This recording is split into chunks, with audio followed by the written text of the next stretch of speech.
versión de la clase 2 vamos a explicar todo lo que tiene que ver con el rendimiento y cómo este concepto incide en la elaboración de un análisis de precios unitarios. Para empezar debemos definir el rendimiento de la mano de obra como la cantidad de unidades que una cuadrilla tipo puede ejecutar en un determinado periodo de tiempo, usualmente medido en la jornada de trabajo que dura 8 horas. El rendimiento es sumamente importante para la planificación, la programación y el control de los costos de una obra, y su importancia radica en que sirve para elaborar una presupuestación precisa, pues permite calcular el costo real de la mano de obra por unidad. Conocer la productividad, pues ayuda a evaluar cuán eficiente es una cuadrilla. También sirve para realizar un eficiente control de obra debido a que facilita la comparación entre lo planificado y lo ejecutado, y obviamente esto en favor de mejorar la toma de decisiones, pues apoya al jefe de obra o residente a ajustar las cuadrillas, jornadas o métodos si hay retrasos o sobrecostos. Pero para poder aplicar este criterio a un análisis de precios unitarios debemos considerar su término inverso, es decir, el tiempo requerido para ejecutar una unidad de obra. Se expresa normalmente en jornales por unidad de medida. Es decir, en un análisis de precios unitarios, el rendimiento se utiliza para determinar cuántas horas de trabajo se necesitan para ejecutar una unidad de obra, lo que a la vez permite calcular el costo de la mano de obra por esa unidad. Esto es sumamente importante puesto que hay quienes suelen emplear el rendimiento directo y eso genera errores importantes durante la presupuestación. Por lo general los rendimientos suelen extraerse de estas herramientas llamadas tablas de rendimiento, que son parte de las bases de datos de empresas constructoras o firmas consultoras, pero debemos tener en cuenta que son promedios empíricos, obtenidos de múltiples observaciones en obras reales, que consideran la experiencia promedio de la cuadrilla, el uso de herramientas normales, condiciones de obra estándar y tiempos productivos, descontando descansos de espera de materiales, etc. Estas tablas son muy útiles para las estimaciones preliminares o presupuestos tipo, pero no siempre reflejan la realidad específica de un proyecto. Entonces, a quienes están tomando este curso se les proporcionarán estas tablas que han sido elaboradas conforme las mediciones realizadas y considerando también las experiencias adquiridas a lo largo de casi 15 años de ejercicio profesional. Pero también me permito explicar cuándo conviene calcular el rendimiento.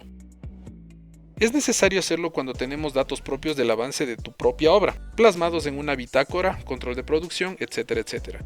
También cuando ejecutamos actividades repetitivas y deseamos optimizar los costos. Cuando debemos realizar un presupuesto muy detallado para una licitación competitiva, y sobre todo cuando trabajamos con sistemas constructivos nuevos o no convencionales, para los que no hay rendimientos tabulados.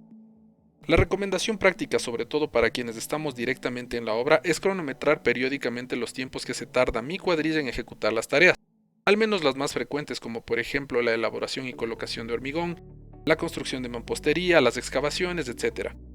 Al hacer esto podemos validar estos valores que se encuentran tabulados. Me permito insistir en este criterio, siempre debemos emplear el tiempo que le toma a la cuadrilla en ejecutar la unidad de obra. Siempre debemos emplear el tiempo que le toma a mi cuadrilla ejecutar una unidad de obra.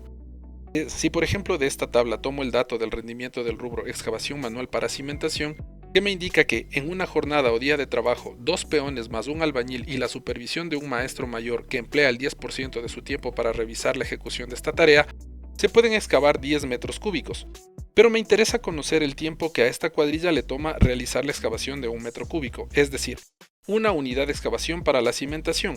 Entonces puedo emplear una regla de 3 simple y decir, si en 8 horas de trabajo puedo ejecutar 10 metros cúbicos de excavación manual, ¿cuánto tiempo me demoraré en ejecutar 1 metro cúbico? A partir de esta operación simple he determinado que 1 metro de excavación manual para cimientos le toma 0.8 horas a la cuadrilla conformada por un albañil y 2 peones, con la supervisión de un maestro mayor.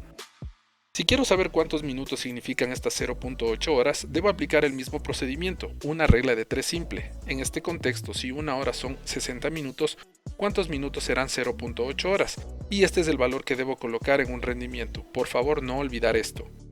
Tomemos otro ejemplo y analicemos el rendimiento para realizar la fundición de hormigón en losas. En este caso, la tabla de rendimientos me indica que vamos a necesitar una cuadrilla conformada por un maestro mayor que va a emplear el 10% de su tiempo en supervisar la ejecución de esta tarea, pero también requiero 4 albañiles y 9 peones que entre todos podrán ejecutar en un día de trabajo, es decir en 8 horas, 7 metros cúbicos de hormigón. Si aplicamos una regla de 3 simple, podemos determinar que 1 metro cúbico de este rubro se puede ejecutar en 1.14 horas, es decir, en 68 minutos. Tal vez les parezca un poco exagerado, pero analicémoslo con detenimiento. Por lo general el hormigón en obra se prepara en una concretera, en la que tienen que colocarse todos los materiales requeridos para elaborar un hormigón, que son cemento, arena, ripio, agua y en algunos casos aditivos. Entonces no puedo pretender que una sola persona o tal vez un par de ellas deban colocar todo esto porque me voy a demorar un tiempo demasiado exagerado. Entonces necesito un peón para que coloque el saco de cemento, un peón para que coloque el agua, dos peones para que carguen las parihuelas de arena y a su vez la descarguen su contenido en estas concreteras, dos peones para que carguen las parihuelas con ripio y a su vez descarguen el contenido de estas en la concretera también. Adicionalmente voy a necesitar dos peones para que trasladen el hormigón en carretilla desde el sitio de descarga de la concretera hacia el lugar donde se encuentra mi elevador. ¿Y quién va a manipular el elevador? Pues otro peón.